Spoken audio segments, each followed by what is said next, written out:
பொன்பொருளை கண்டவுடன் வந்த வழி மறந்துவிட்டு கண்மூடி போகிறவர் போகட்டுமே. என் மனதை நான் அறிவேன், என் உறவை நான் மறவேன், எதுவான போதிலும் ஆகட்டுமே. நன்றி மறவாத நல்ல மனம் போதும், என்றும் அதுவே என் மூலதனம் ஆகும். கண்ணை நம்பாதே, உன்னை ஏமாற்றும் நீ காணும் தோற்றம் உண்மை இல்லாதது. அறிவை நீ நம்பு, உள்ளம் தெளிவாகும், அடையாளம் காட்டும், பொய்யே சொல்லாதது. அற்புதமானவர்களே, இந்த தமிழ் டீனுடைய இந்த எல்லா பதிவுகளையும் பார்க்குறவங்க எல்லோரையும் நான் வணங்குறேன். அதே போல் இது சிறந்ததாக இருந்து நீங்கள் நினச்சிங்கன்னா, இது விரும்பினீங்கன்னா இதை நீங்கள் லைக் பண்ணுங்கள், ஷேர் பண்ணுங்கள். அது மட்டும் இல்லை, உங்களால் முடிஞ்சால் ஒரு வரியிலேயாவது நீங்கள் கமெண்ட்ஸ் போடுங்க. ஏன்னா நான் இதை ஒரு ஆகர்ஷணமாக, ஒரு ஆத்மார்த்தமாக தான் இதை நான் பதிவு பண்ணுறேன். இதில் ஏன் நான் எம்ஜிஆர்கள் திருப்பி சொல்கிறேன் அப்படின்னா, யாரோ ஒருத்தருடைய பண்புகளை நம்ம உள்வாங்கணும்னு வச்சுக்கோங்க. அந்த ஒரு பண்பை நம்ம பின்பற்றி போனாவே போதுங்க, வாழ்க்கை சுகமாயிடும். அந்த வகையில் தான் இன்றைக்கி ஒரு முக்கியமான பதிவு சொல்ல போகிறேன். நான் சொன்னேன் பார்த்தீங்களா, பொன்பொருளை கண்டவுடன் வந்த வழி மறந்துவிட்டு கண்மூடி போகிறவர் போகட்டுமே. என் மனதை நான் அறிவேன், என் உறவை நான் மறவேன், எதுவான போதிலும் ஆகட்டுமே. நன்றி மறவாத நல்ல மனம் போதும். இந்த ஒரு வார்த்தை தான் அது ஒரு என்றும் அதுவே என் மூலதனம் ஆகும் அப்படின்னாரு பாருங்க. அந்த ரெண்டு வார்த்தை, நன்றி மறவாத நல்ல மனமும் அந்த மூலதனமாக வச்சார் பாருங்க திரு எம்ஜிஆர் அவர்கள். அது பாருங்கள். திரு டி.ஆர். ராமண்ணா, நான் ஏற்கனவே சொல்லியிருக்கிறேன், அவர் குண்டு கிளியில் என்ன நடந்ததுன்னு 2 பகுதியை சொன்னேன். அதை பாருங்கள். அதுக்கப்புறம் இது குலே பகாவலின்னு ஒரு படம் 54 குண்டு கிளி வந்தது. நான் சொன்னேன், அந்த படம் அந்த முடிகிறதுக்குள்ளே ஆயிரக்கணக்கான புத்தகங்கள் எம்ஜிஆர் வாசித்தாருன்னு சொன்னார் இல்லையா அவர். அதில் ஏற்பட்ட திரு சிவாஜி கணேசன் அவர்களுக்கும் இவர் ஏற்பட்ட விஷயங்களெல்லாம் சொல்லியிருந்தேன். அதை எப்படி எடுத்துக்கிட்டாரு, என்ன பண்ணாரெல்லாம் சொல்லிட்டேன். அதுக்கப்புறம் குலே பகாவலி உங்களுக்கு 1955 வருது.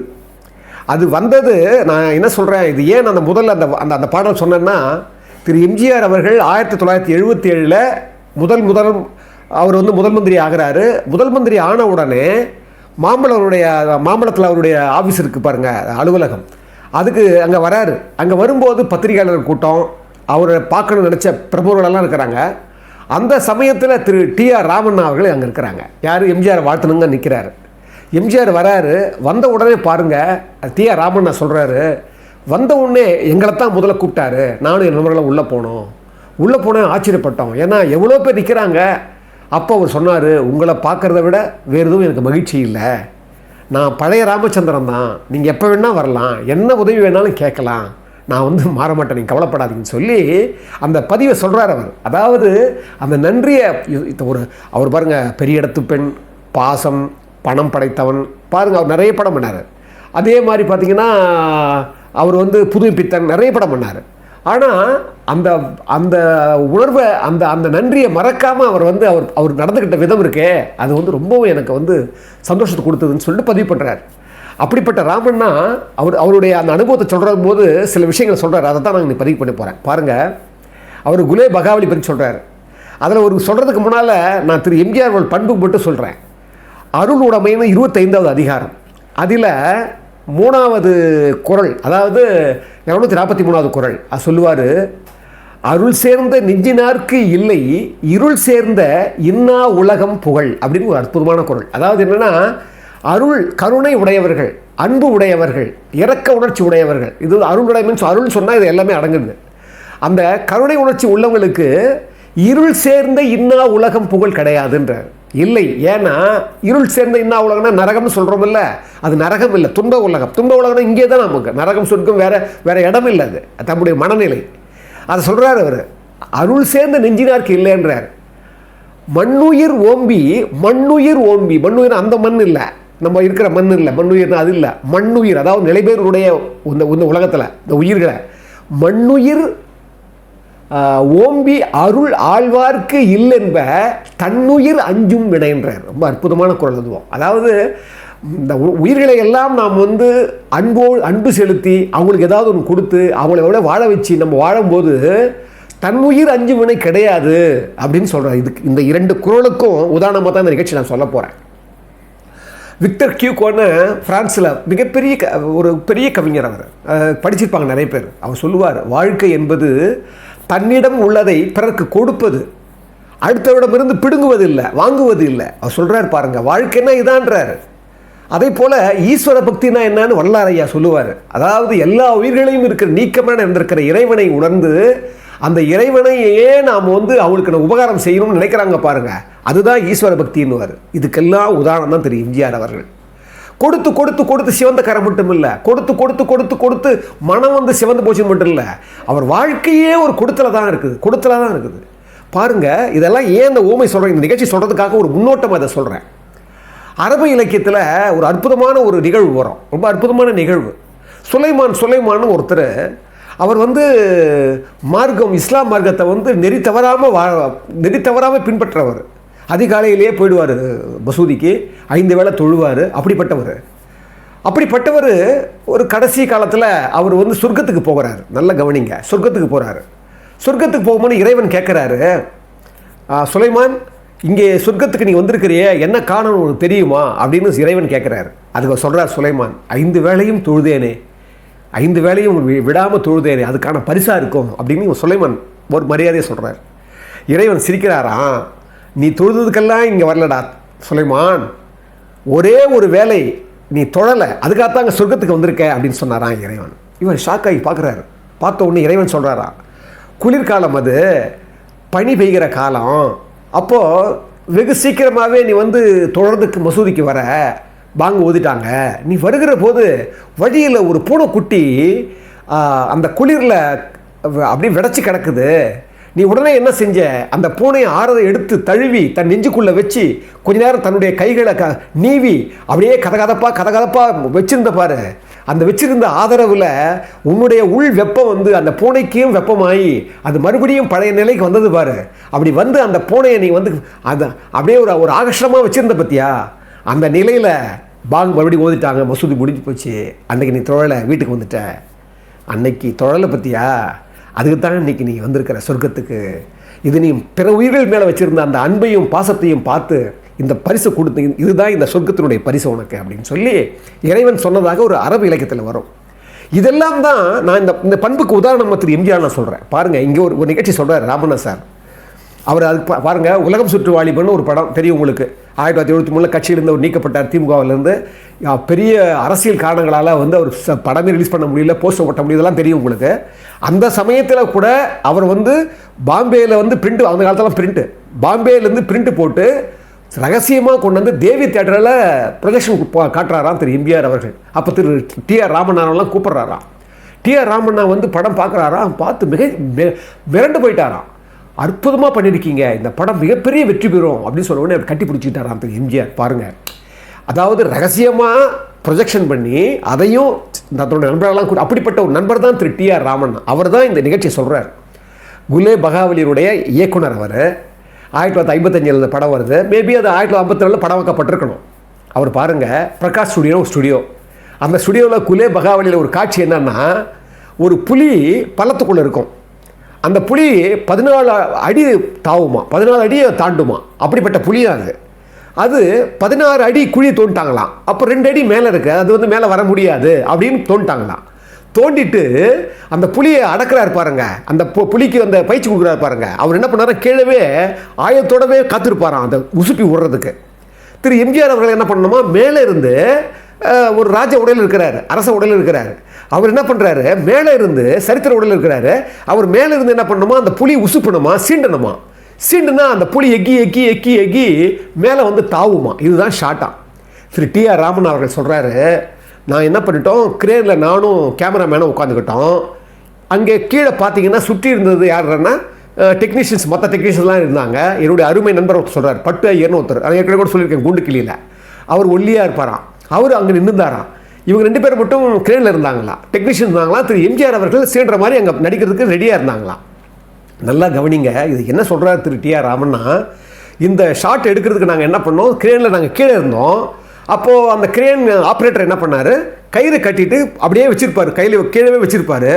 ஸ்டார்ட்னு சொன்ன உடனே விட்டுடணும் கிரேனை அப்படியே அந்த விட்டா கயிறு மேலே அப்படியே விட்டாருன்னா கயிறு இருக்க பிடிச்ச கயிறு விட்டுருவார். விட்டா நாங்கள் அப்படியே அழகாக மேலே போயிடுவோம். அது அவர் தாவ நாங்கள் கீழே இருந்து மேலே போனோம். கிரேன் அப்போ போயிட்டே இருந்து அந்த ஷாட்டை ஷூட் பண்ணுறதுக்காக நாங்கள் எல்லாம் ரெடியாக இருக்கிறோம். பாருங்கள், அவர் சொல்கிறாரு, திரு எம்ஜிஆர் அவர்கள் உஷாராக ஷாட்டில் விட்டுட்டு என்ன பண்ணாராம், முதல்ல ஒரு ஒத்திகை பார்த்தலான்னு சொல்லிட்டு என்ன பண்ணாராம், டக்குன்னு என்ன பண்ணார், அந்த புலியை சீட்டுனாராம். ஒரு ரிஹர்சல் பார்த்துக்கலாம் அப்படின்னு சொல்லி சீண்டின உடனே அந்த புலி ஒரே தாவி மேலே வந்துருச்சாங்க. அந்த பள்ளத்தை விட்டு 16 அடியும் தாண்டி மேலே வந்துடுச்சான். அவ்வளவு தானா தேங்காய் செதற மாதிரி எல்லாரும் செதறி போயிட்டாங்களா, யாருமே இல்லையா பக்கத்தில். இந்த பட்டையரை பார்த்த இந்த பட்டையர் பார்த்தீங்க, அவர் சொல்கிறாரு, செதறின உடனே இருண்டு அந்த கிரேன் ஆப்ரேட்டர் அந்த கைத்தை விட்டாராம். அவர் சொல்கிறாரு, ஒருவேளை கிரேன் ஆப்ரேட்டர் வந்து துணிச்சல்காரராக இருந்து அப்படியே நின்றுந்தாருன்னா நாங்கள் காலி ஆகிட்டு இருப்போம். அந்த கிரேன் ஆப்ரேட்டர் மட்டும் பலவீனமாக இருந்திருந்தா வச்சுங்க, அப்படியே வந்து இருந்ததால் தான் நாங்கள் தப்பிச்சோம். அப்படியே இருந்திருந்தாருன்னா நாங்கள் மாட்டியிருப்போம். உடனே பாருங்கள், விட்டோன்னே சரண் நாங்கள் மேலே போயிட்டோம். அங்கேருந்து பார்க்குறோம், ஒருத்தர் கூட இல்லை, அப்படியே எம்டி ஆகிடுச்சு. அப்படியே எங்கடா நம்ம பட்டையர் எங்கே போனார், அவர் ஒல்லியாக இருப்பாரான். அவர் அந்த பட்டையர் வந்து 10 படி ஏறினார்னா 10 நிமிஷம் உட்காந்துருவாராம். அப்படி பலவீனமானவரான். ஏன்னா பட்டையர் என்னாச்சுன்னு திரும்பி பார்க்குறாராம். பார்த்தா ஒரு ஓட்டு மேலே கடன்னு ஏறி, எவ்வளோ தைரியம் இருக்குது, ஏறி இப்போ உட்காந்துங்கிறாரு ஓட்டு மேலே அப்படின்றாரு. சொல்லிட்டு பரவாயில்ல, திரு எம்ஜிஆர் எங்கே அப்படின்னு திரும்பி பார்க்குறாராம். பார்த்தா எம்ஜிஆர் கையில் ஒரு ரிவால்வரோட கிரேனுக்கு அந்த அந்த அடிப்பாக்கம் இருக்குல்ல, அதுக்கு பின்னால் இருந்துக்கிட்டு அந்த புலியை குறிப்பாத்துட்டு இருக்கிறாராம். அதாவது அவர் செயல் எப்படி இருக்குதுன்னா, ஒன்று யாரையாவது போய் தாக்குற மாதிரி இருந்தால் சுட்டுடலாம், இல்லை தன்கிட்ட வந்தாலும் சுட்டுடலான்னு ஜாக்கிரதையாக அந்த அந்த துப்பாக்கி எடுத்து ரிவால்வர் எடுத்து கரெக்டாக குறி வச்சுட்டு இருக்கிறாராம். இந்த புலி என்ன பண்ணிச்சான் பாருங்க, யாரும் எதுவுமே பண்ணலையாங்க. அந்த புலி அப்படியே மெல்ல வந்து வெளியே வந்து பிரகாஷ் ஸ்டுடியோவிலேருந்து ஏவி ஸ்டுடியோ மெல்ல நடந்து போதாம் புலி. அது சினிமா புலி இல்லையா, மெல்ல நடந்து போதான். பார்க்குறவங்கலாம் மருண்டு போகிறாங்களாம். இங்கே என்ன பண்ணுறாரு பார்த்தா எம்ஜிஆர் அப்படி திரும்பி பார்க்குறாராம். புலி வெளியே போயிடுச்சான். போன உடனே இவங்க எல்லாம் அப்படியே இருக்கும்போது இந்த உள்ளே இருந்தார் பாருங்க, ஐயோ என் புலின்னு கத்துறாராம் அந்த புலி பயிற்சி கொடுக்குற புலிக்காரர். அவர் உடனே அப்போது சட்டுன்னு என்ன பண்ணாராம், திரு எம்ஜிஆர் அவர்கள் வந்து அது ஒரு கயிறை போட்டு அவரை மேலே தூக்குனாராம். தூக்கி மேலே விட்ட உடனே ஒரு புலியை பிடிக்க போயிட்டார். பாருங்கள், திரு ராமண்ணா சொல்கிறாரு, எம்ஜிஆர் போட்டுக்கிறதோ சரித்திர ஆடை, அதுக்குள்ளே ஒரு ரிவால்வர் பாருங்கள் வச்சிருக்காரு பாருங்கள், அதுதான் எம்ஜிஆர்ன்றார். எவ்வளோ பெரிய விழிப்புணர்ச்சி பாருங்கள் அவருக்கு.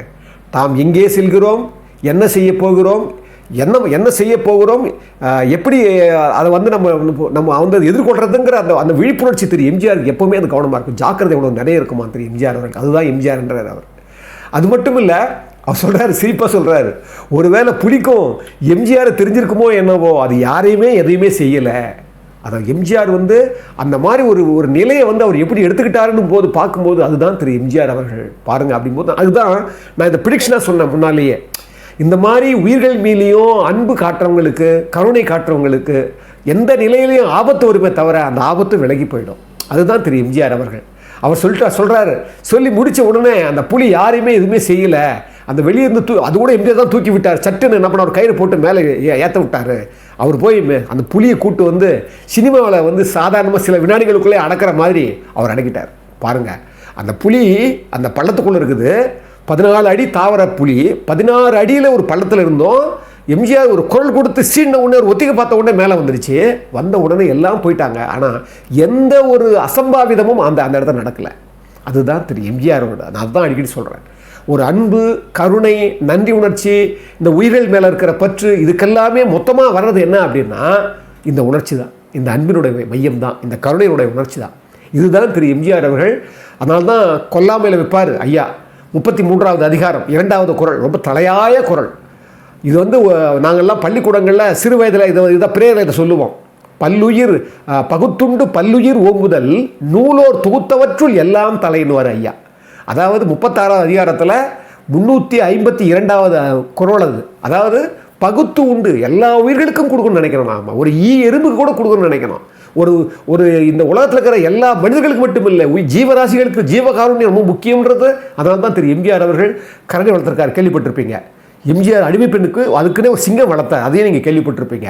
ஒரு நாயை கூட இருக்கிற ஸ்டில் நீங்கள் பார்த்துட்டு, நாங்கள் ராமாவரம் தோட்டத்தில் பார்த்தீங்கன்னா அந்த வீட்டு வாசல் நாய்க்கு நாயை வளர்த்துருப்பார். அப்போ அந்த உயிர்கள் கிட்ட அந்த அன்பு வேணும், இந்த உயிர்கள்கிட்ட வந்து நம்ம ஒரு கருணை வேணுன்றதுக்காக தான் இந்த பதிவையே நான் வந்து இங்கே வந்து ஒரு இந்த பதிவை நான் கொடுக்குற முக்கியமான காரணம் என்னென்னா, திரு டிஆர் ராமன் நான் எப்படி சொல்கிறாரு பாருங்கள். கூட இருந்து பார்த்தவர் அந்த அவ்வளோ பெரிய ஒரு விபத்தான ஒரு நிகழ்ச்சி ஒருவேளை புலிக்கு எம்ஜிஆரை தெரிஞ்சிருக்குமோ என்னவோ, அது யாரையுமே எதையுமே செய்யலேன்னு பதிவு பண்ணுறார்.